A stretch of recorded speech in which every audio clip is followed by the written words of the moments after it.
درود دوستان عزیز.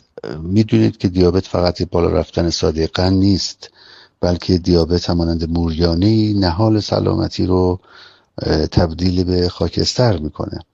دیابت از 7% در سال 1990 شیوعش به 14% در سال 2022 رسیده و این یک هشدار خیلی جدی است به همه ما که مراقب این تهدید کننده بزرگ سلامتی باشیم. بحث دیابت خیلی وسیعه، اما اون چه که من میخوام اشاره بهش بکنم راجع به یکی از عوارض دیابت هست که آسیب اعصاب بدن هست.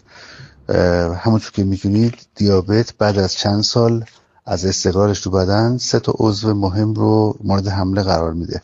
یکی شبکیه چشم، یکی کلیه و یکی هم سیستم اعصاب محیطی یا همون ارتباطاتی که بین اندامها و بدن وجود داره. حدود 50% افراد دیابتی به نوعی گرفتار نوروپاتی هستن. اگر احساس میکنید پاهاتون میسوزه و دیابت دارید اما هیچ آتشی در کار نیست، در واقع شما نوروپاتی دارید.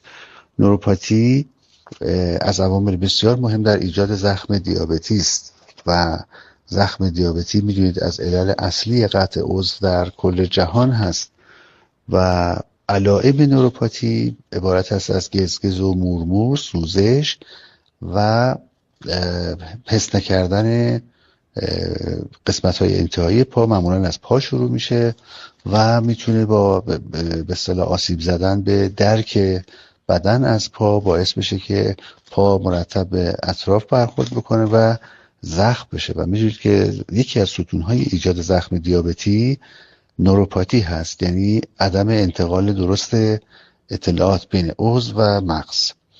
در مورد زخم دیابتی در کلیپ دیگری براتون توضیح میدم. اگر شما این علائم دارید حتما پیگیری بکنید. نوروپاتی اگه درمان نشه میتونه از یک گزگز و مورمور ساده نهایتاً به قطع عضو منجر بشه. مراقب سلامتیتون باشید.